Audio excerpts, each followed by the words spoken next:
Amy Strickland, welcome back to the Creative Ops Podcast. Hello, Nish. It is good to be here as always. And it's great to have you back. And today we have another guest with us, first timer on the Creative Ops Podcast, Alicia Nicely. How are you doing today? I'm doing well, thank you.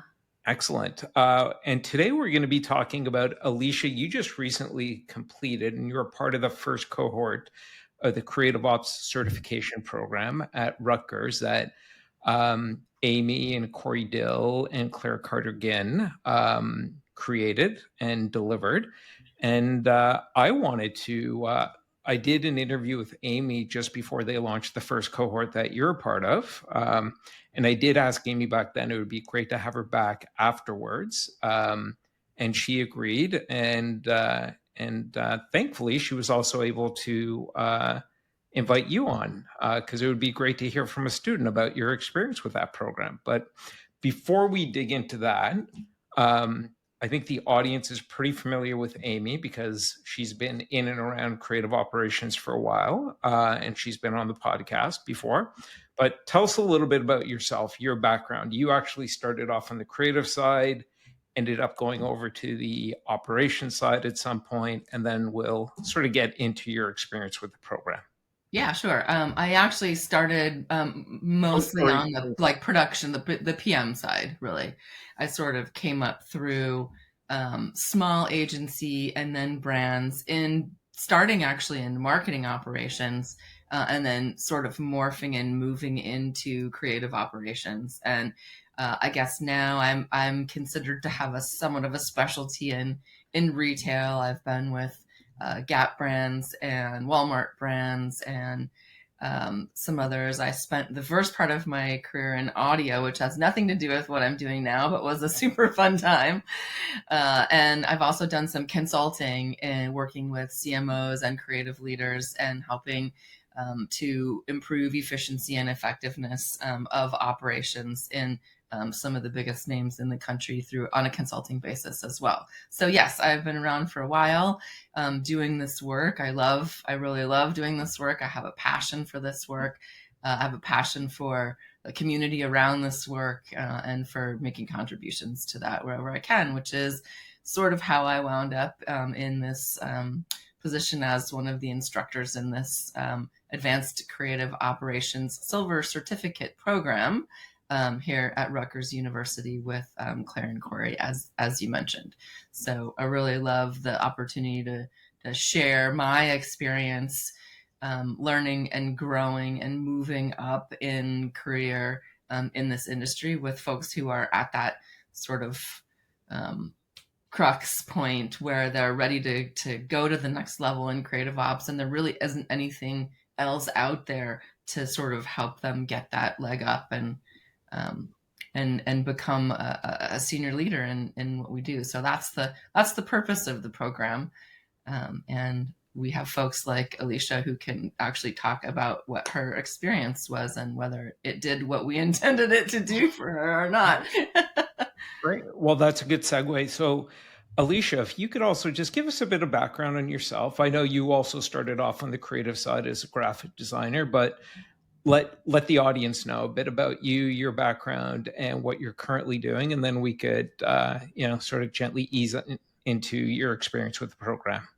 Yeah, fantastic. Thank you. So, yes, like you mentioned, I started out my career as a graphic designer, spent many years on the agency and in-house side, various companies doing graphic design work.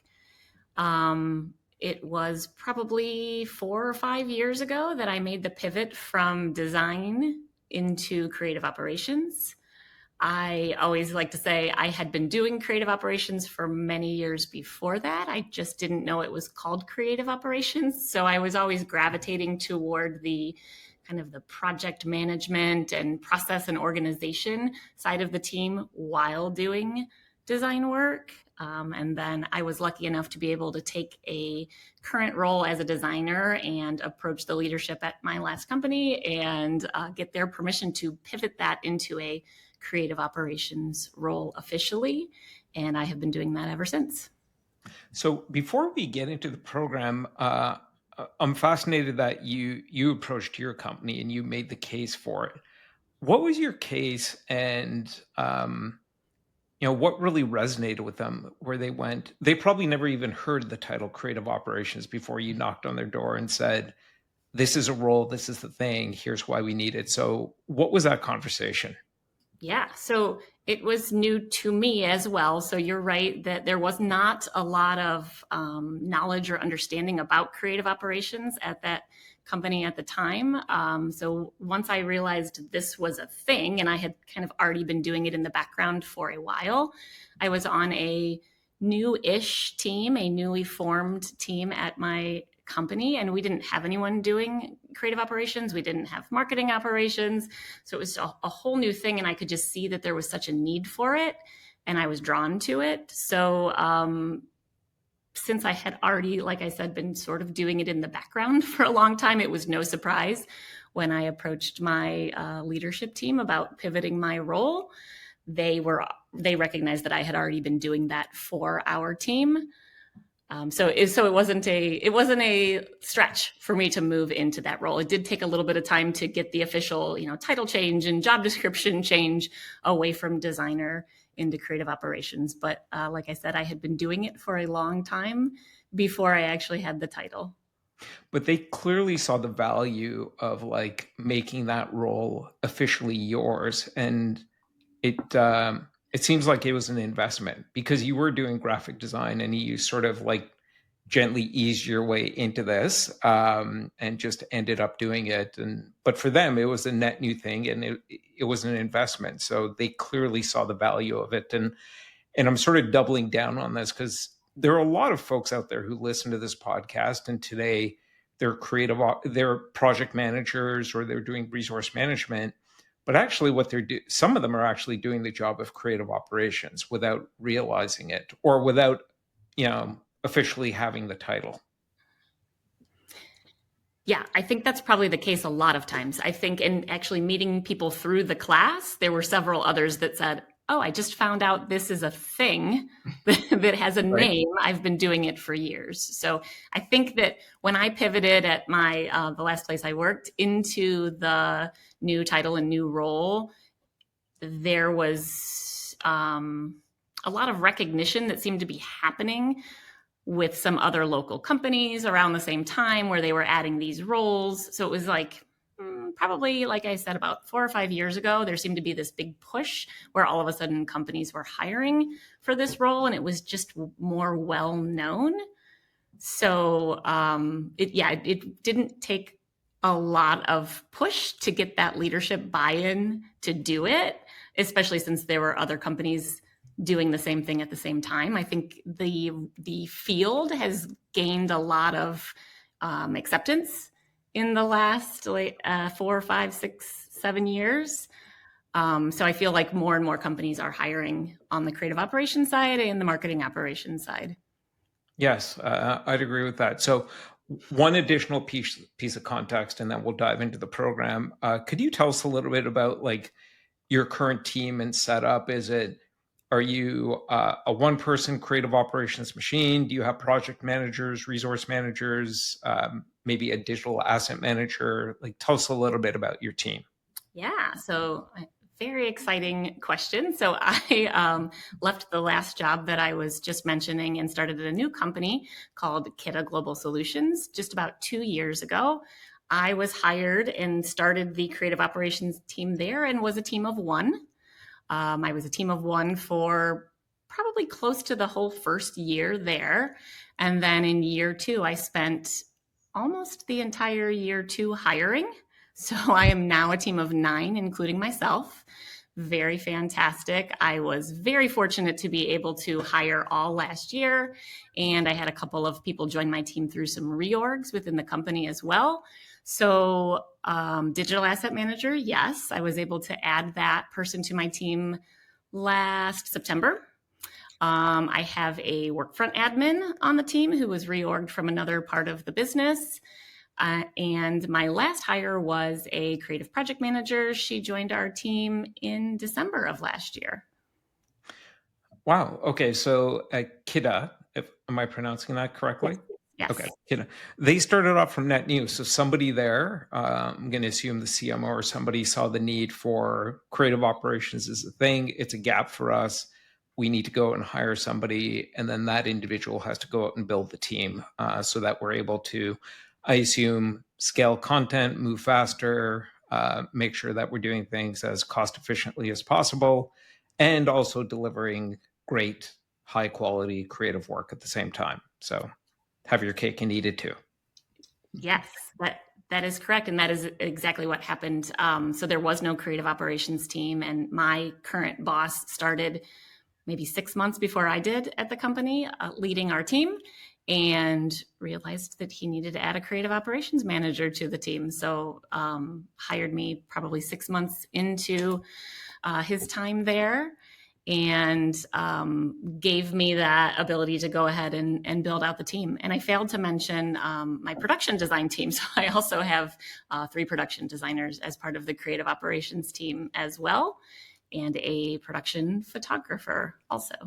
Okay, so you've ramped up pretty quickly. So you've got 5 or 6 years of experience in creative operations, probably a little bit longer because it sounds like you're already doing parts of the job even before then, because you're naturally attracted to the process side of things, as you said.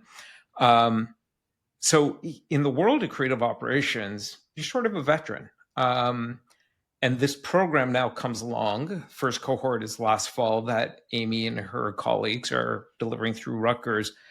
What attracted you to take this program? Like what were you looking to learn, gain, figure out? What was your motivation? Yeah. So I'll first start out by saying how I heard about the program, and it was through this podcast. It was Okay, through great. your interview, Nish, with Amy. And just by the time I got to the end of that episode of your podcast, I knew I wanted to sign up. Amy did such a great job of selling the course and making it sound so appealing. And I knew it was exactly what I was looking for. Like you mentioned, I have been around in the creative ops world for a while. I've been part of design and marketing teams for a long time, a couple of decades, but still relatively new-ish in the whole grand scheme of things to creative operations. So I wanted to take a course that would allow me to validate what I was already doing. I felt pretty self-taught in creative operations. I didn't have anyone else in creative operations on my team. So a lot of what I was doing was what I thought was the right thing, but I kind of wanted some validation there. So this course seemed like it would do that. And then I wanted to take what I was already doing and take it to the next level. And so that secondarily is what I felt the course would be able to do for me. Yeah, I think your experience probably is very familiar to those that are listening across the creative ops community, is that a lot of it is just self-taught. A lot of it is starting off in project management and then eventually, taking on more and more, and it sort of the scope of responsibility expands and it turns into this thing that is creative operations. And I think as the profession itself matures, and Amy, you'll recall you and I talked about this when we were talking about the program. Programs like this, I think, are needed to bring more structure into defining what is creative operations, how do you do it well, like how do you sort of assess where you're at and where you want to get to and things like that. So I want to pull Amy in here in a second, but Alicia, we're going to get into more details of the program and what you experienced and learned through it. But what's the headline statement here? Was the program worth it? Yes, in my opinion, it was very, very worth it. It was a lot of work in a good way. It was challenging in all the right ways. And yes, it was very worth it. All right, cool. Well, Amy, let's pull you in here. Those that listened to that episode you and I did a while ago, as Alicia referenced, we talked about the program, what the goals were, and things like that. But maybe provide just, if you could, sort of a quick overview of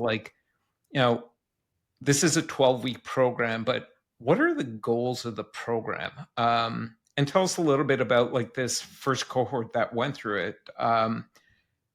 Were those goals achieved? What did you and the instructors sort of learn through it? And maybe what changes are you making for I know you're in the middle of the second cohort, the third one's coming up in early April. Yeah.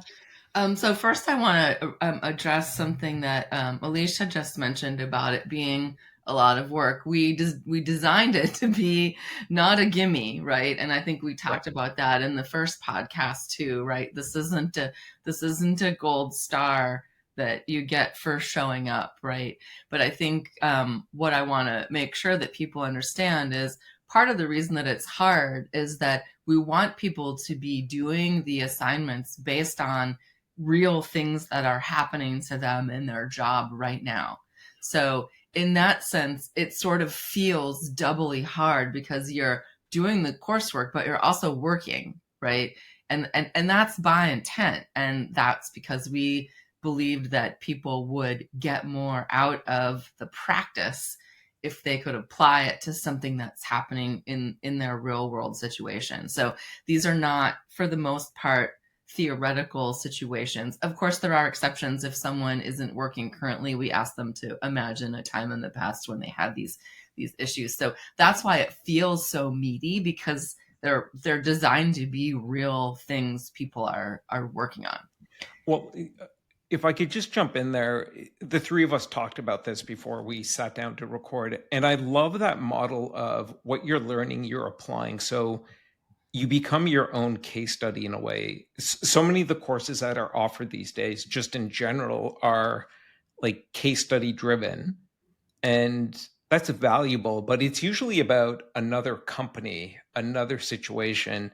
So in this case, Alicia, you're learning, you're applying, it reinforces learning, and you're getting value out of it, like on the job as well. So might be more work, but it seems like the value that you're receiving out of it is exponential if you put the time in.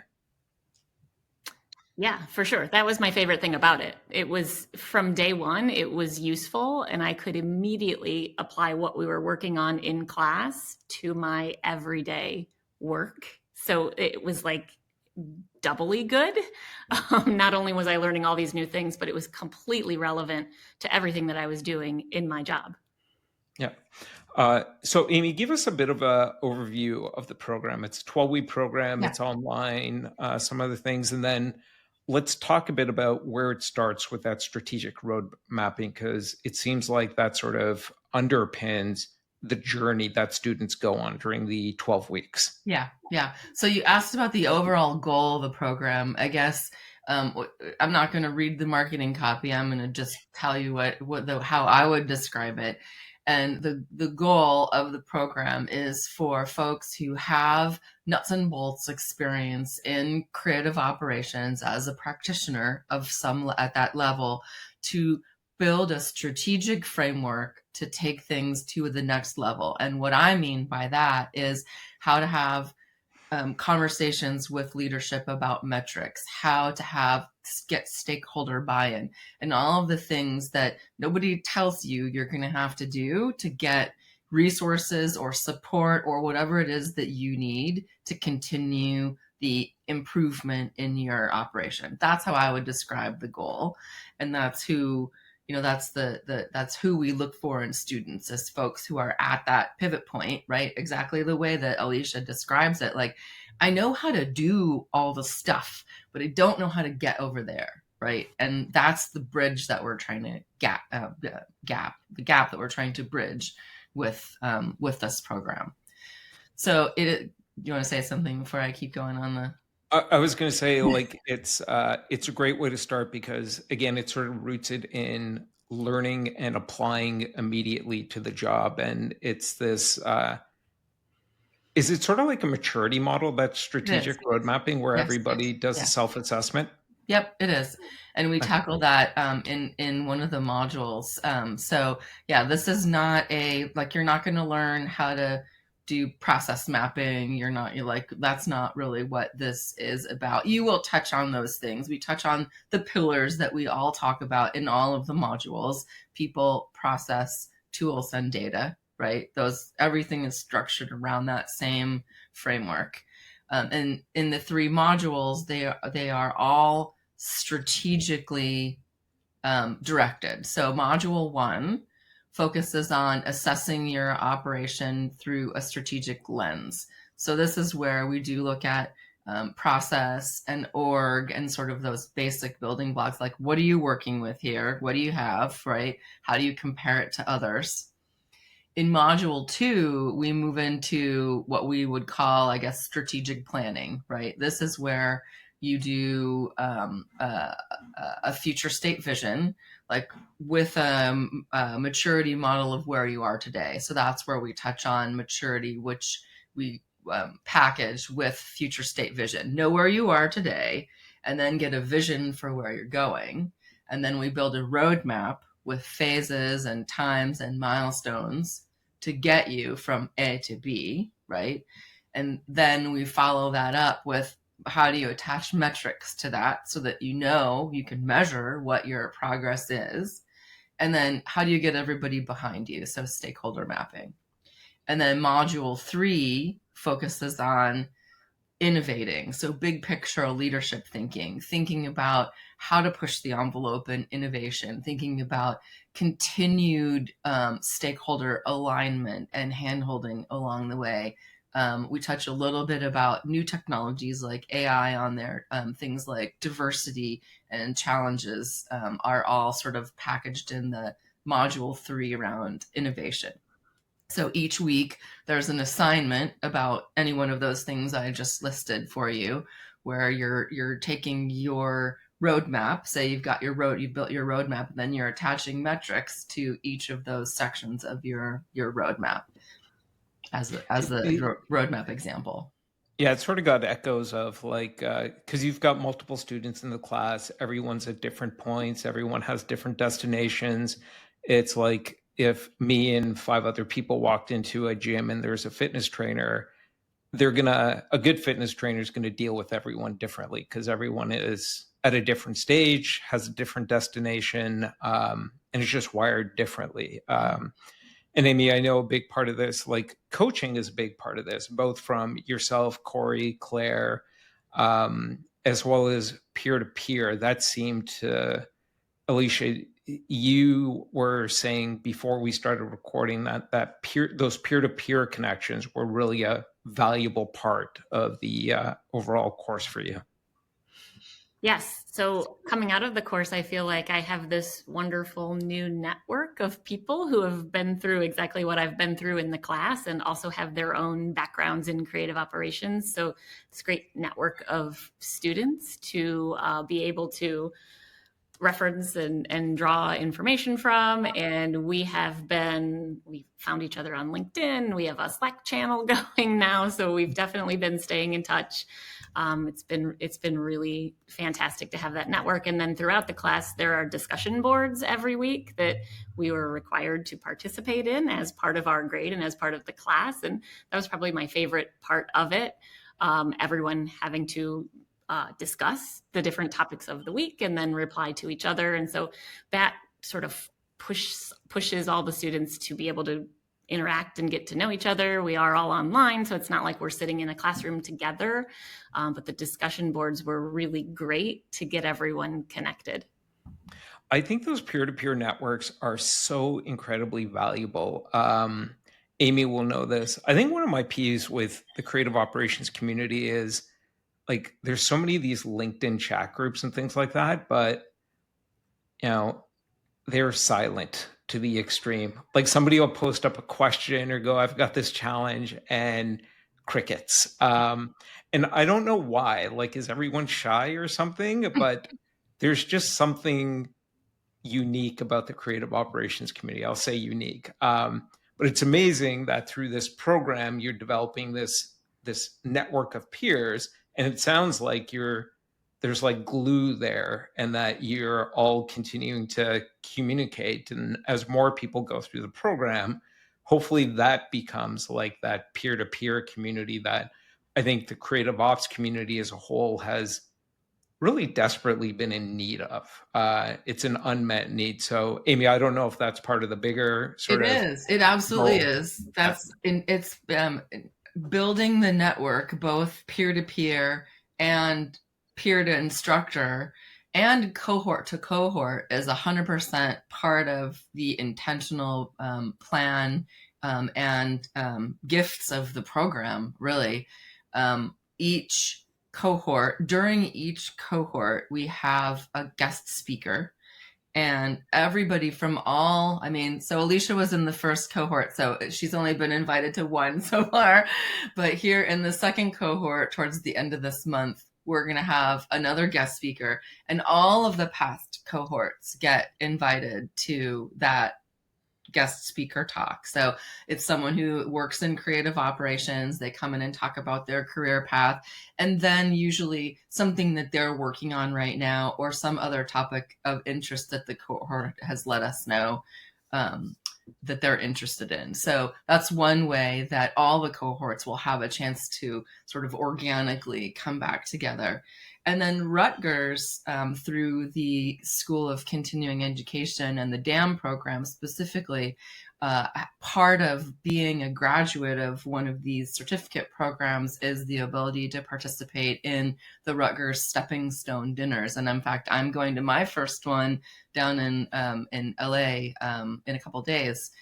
They usually take place in and around the Henry Stewart Dam conventions, just because that's sort of a big part of their cohort. And that's an opportunity to network not only in person with people who have been through the Creative Ops certificate program, but also the broader population who's been through Rutgers DAM certificate programs and learning programs. So really a really wide, broad swath of our adjacent industries through the Stepping Stone dinners. So that's great.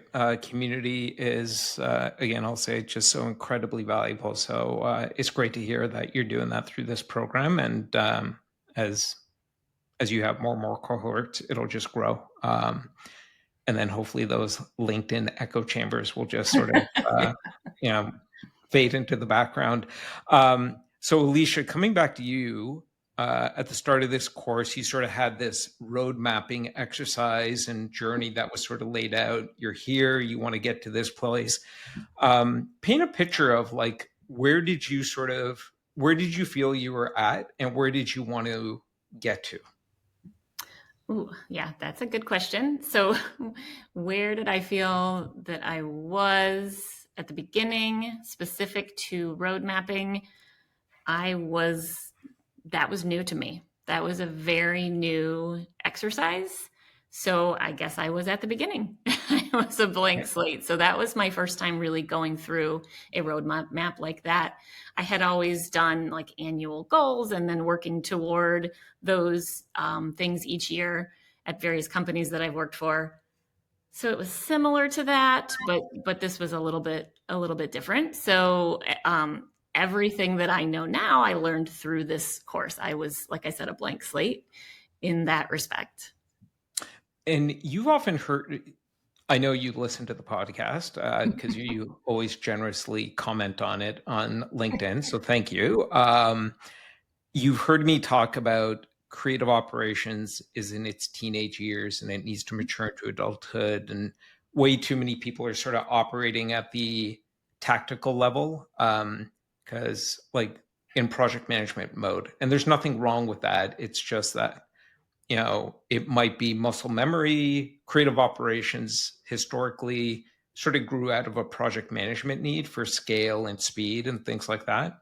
But I believe good creative operations, great creative operations is really rooted more in systems thinking. And the job is to almost do the product building job of designing the system to achieve the business outcomes that are needed. It could be scale, speed, cost efficiency, great creative work, whatever it might be. How would you sort of describe, where you were, before starting the course and where you are coming out of it? Were you sort of at that more trending towards tactical at the, as I call it, the 10,000 foot level versus, let's say, the 100,000 foot level of that sort of systems design thinking? Yeah. So I learned about that from your podcast, as I had mentioned before, the 1,000 foot view and the 10,000 and the 100,000 foot view. I was not even at the 10,000 foot view. I would put myself very much in the weeds, in the granular details of every single thing. So very, very tactical. At the time when I started the course, I did not have a creative project manager on my team at all. So I was doing all of that project management in addition to all the other things. By the end of the course, I had hired my creative project manager. She started a few months ago. She's fantastic. She is allowing me to step out of the granular details of all the things and into that 10,000 and 100,000 foot view so that I can look forward and strategically plan instead of just reacting to the day-to-day of everything. So through being able to grow my team and through the course kind of happening simultaneously, it has allowed me to get to closer to that 100,000 foot view that you've talked about, Nish. So this is new information for me. Did you go and make a case for the creative project manager, and were you using what you learned from Amy and the other instructors to make the pitch for, we need to create this role and here's why? I wish I could say that was the case, but no, no. The creative project manager role, the idea of it was born before I started the class. Okay. It just worked out that the hiring was happening while I was taking the class. And so that helped me. I was writing the job description and I was interviewing candidates all while the class was going on. So it really, really was perfect timing, because by the time I got to the end of the class, I knew exactly what I needed. So I hired, she started in December. So it would have been right at the end of the last couple of weeks of the class. So you already had the budget, but it sounds like because of what you're learning in the class and applying that learning, it was influencing the way you wrote the job description. And did it also influence the way you onboarded that individual and how you were also giving up part of what you were used to doing, and then saying, I need to step back and I need to take on these other responsibilities? Yes, absolutely. That timing worked out very well for me, that I was able to bring someone on during that time. Yes, it definitely influenced what happened during that hiring period. It influenced how I created and changed my org charts and structured the team and kind of divided them up a little bit differently. That also came from taking the class. So all of that growth year last year of my team and all of that hiring, the timing of the class really worked out perfect because it allowed me to take a step back, look at my org chart, look at the team, think about how we were structured and who was doing what. And all of that really came from going through that during this class. I think that's like a great example of the value of this program. You talked about you've always had annual goals and things like that, as most people do.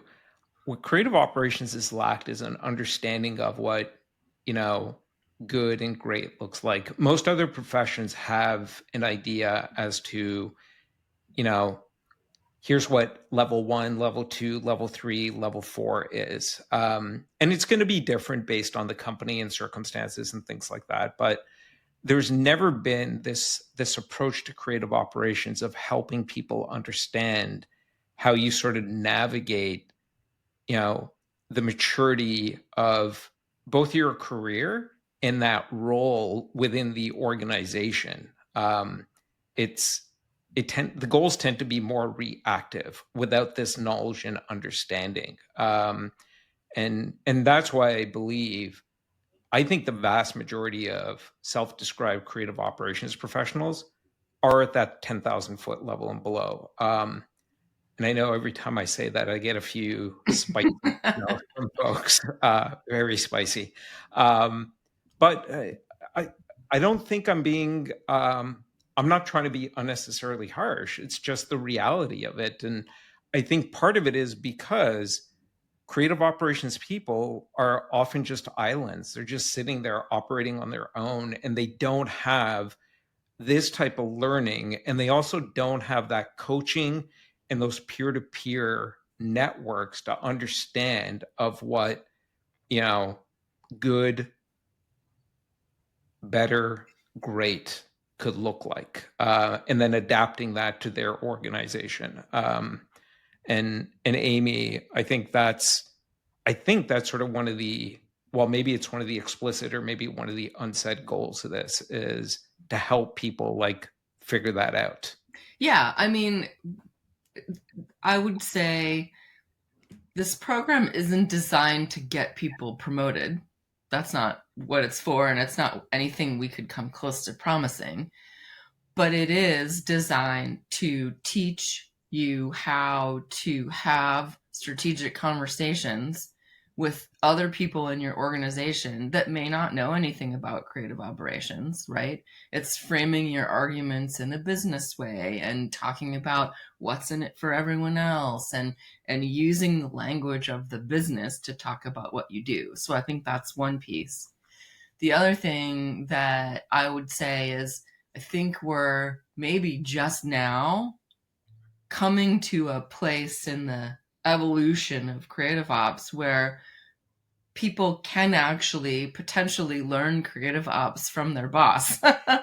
I mean, maybe 4 or 5 years ago, I don't know that would have been possible because there weren't enough bosses in creative ops who had people, were managing people, right, to be able to actually learn the tactical skills of how to do this and then move on to the strategic ones. So I think we're moving towards that now with the sort of explosion of new in-house teams that's been happening. Does that make sense? Yeah, it makes total sense. And I'm going to assume by the name of the program, the Silver Certificate Program, is there going to be a Platinum program that perhaps Alicia is going to I really get don't into know next the year? answer. I know that the DAM program, which is the closest thing that is an analogous to this, has some bronze certificates. Got it. Okay. Yeah, so it might be the other direction. And Alicia, are you going back and like referencing the materials and like are you updating that roadmap as you're sort of progressing through it and going, okay, like what do I want to get done in 2025? And are you doing like a self-review at the end of each quarter or something like that? Like do you keep using what you learned? Yes. So I will start by answering that by saying I took a lot of notes. I saved all of the various articles and readings that we were given.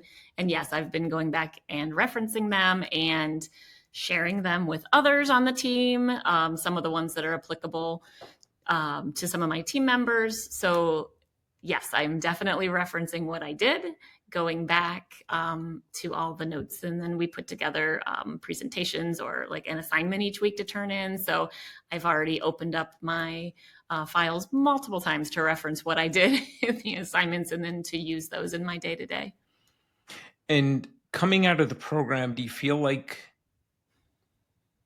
it sounds like you've got a more mature, a new approach to creative operations, like how you think about it, how it should be done, what you do, what other people on your team do. Like, what are some of the new things you've started doing as sounds like you've delegated more and more of what you used to do to the creative project manager and to others on your team? Like, how's it changed the way you spend your time?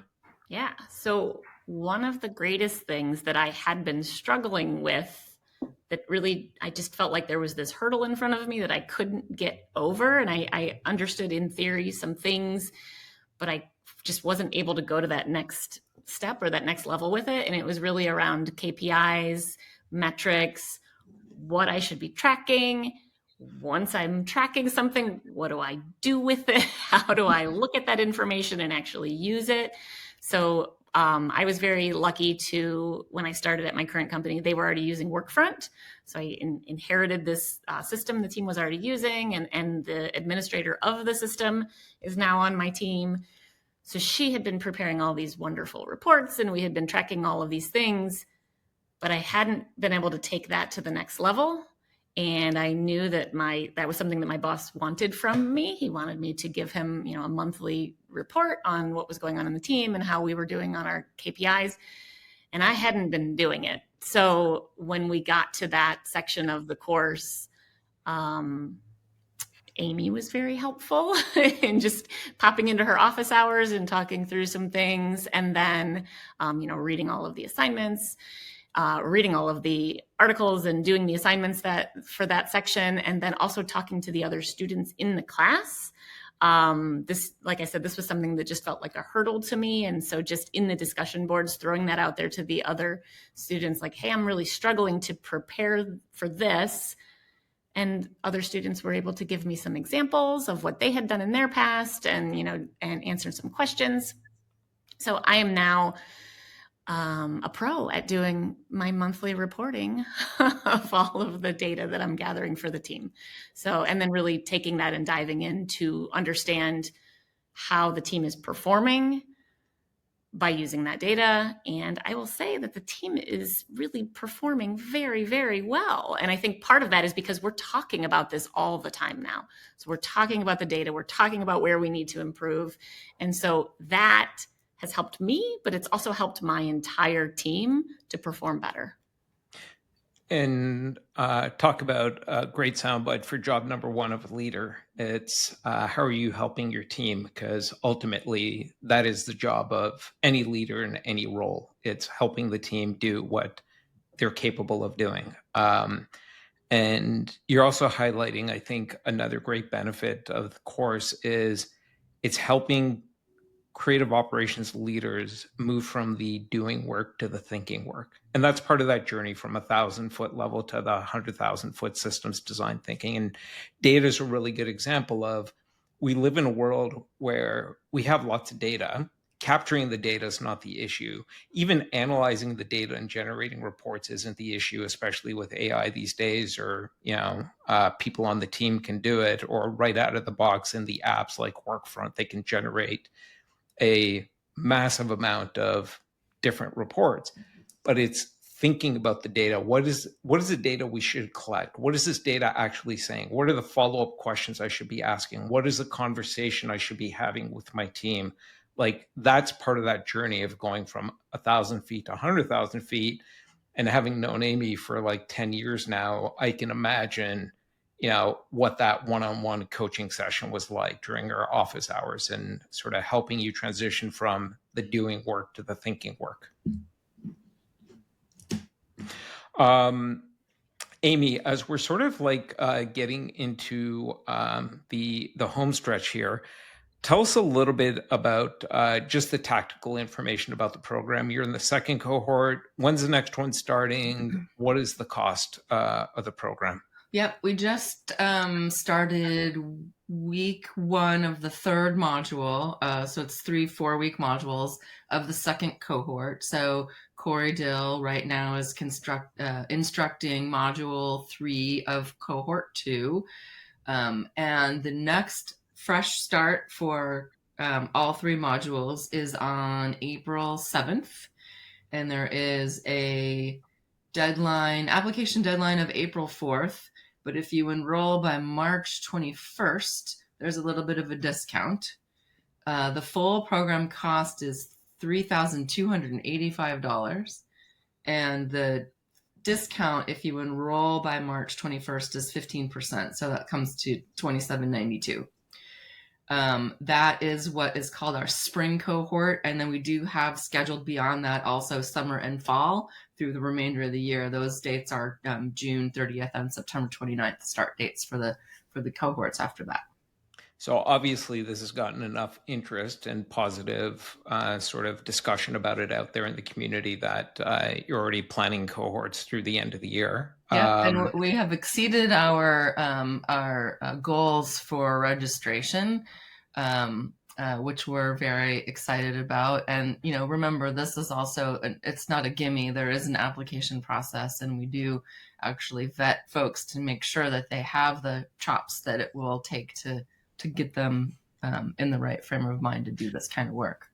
So give me sort of a quick synopsis of, who should be applying to this program. Yeah. What we look for are folks who have at least 2 to 3 years of creative ops or creative ops adjacent experience, right? So what we're looking for is basically to make sure that the fundamental vocabulary that we're using in creative ops and technology and digital asset management is going to be familiar to you, right? It would be way too big of a leap to introduce all of those concepts as new and expect you to pick up this coursework where we pick it up. So many folks, I would say, are coming from having been in creative project manager type of roles for a while. Some just coming from design, some coming from digital asset management, and they're all essentially ready to up level either themselves in their role or their department as a whole. Titles, I would say, levels are all over the place, right? So it's really more about how much of the operations piece have you had in your purview than what your level at the company is, if that makes sense. Yep.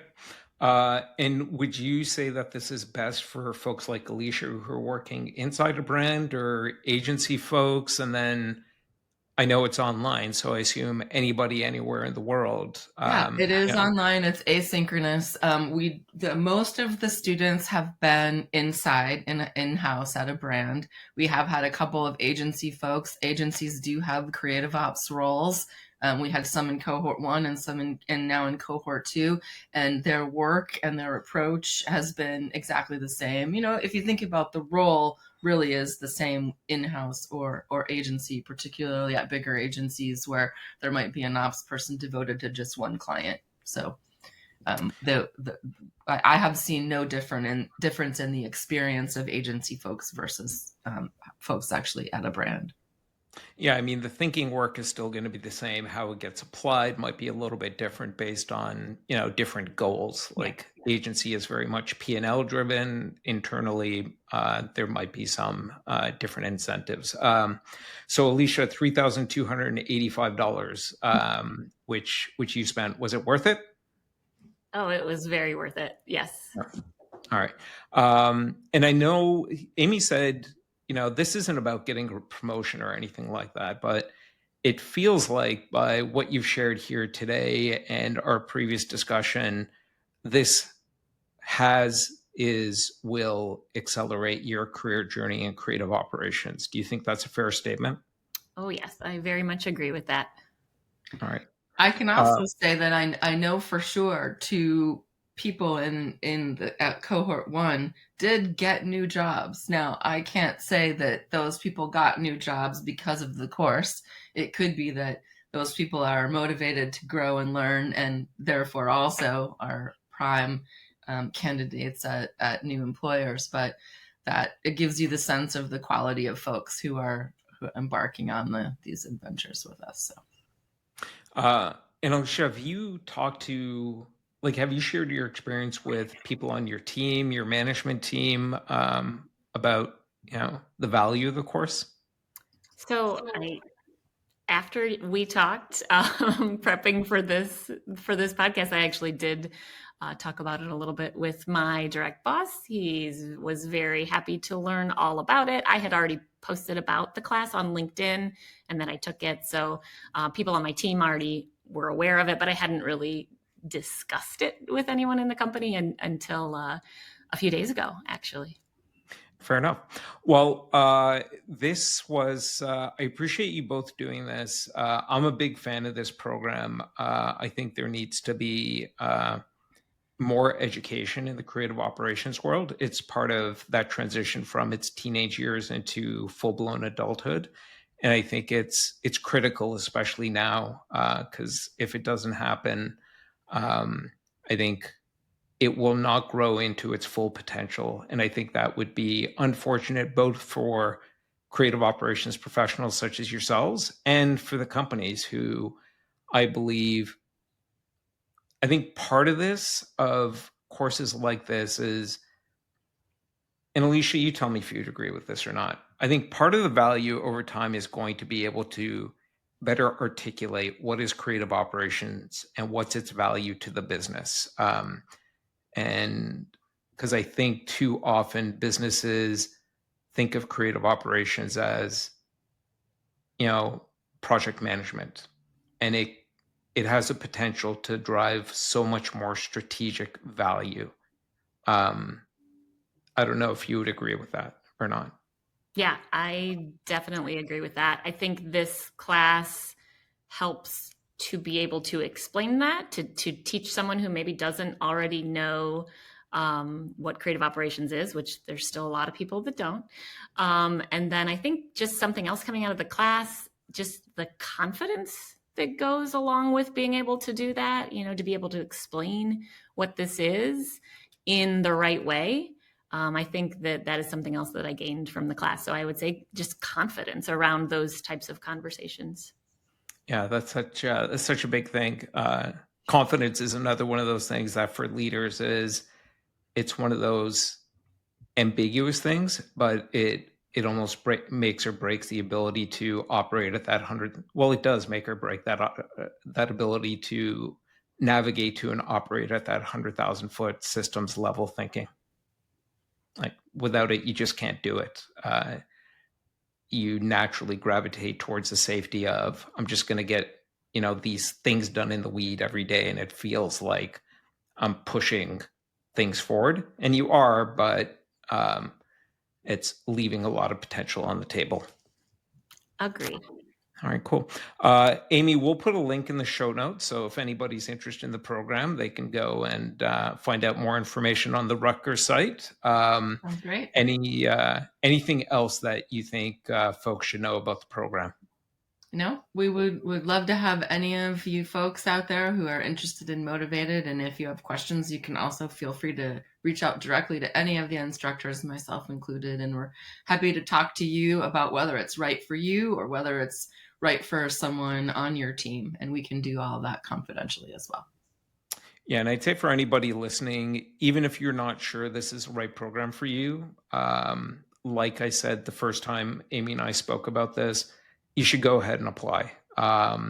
Because as Alicia has clearly experienced, it's already had a massive impact on her team, her organization, and that's just going to continue to pay perpetual dividends based on the experience you had with the program. So I think there's just so much value to be had out of this. And for a little over $3,000, being able to get that certification, access to that peer network, which will continue, and just a tool set that allows any one of you listening as an individual creative operations leader or aspiring creative operations leader.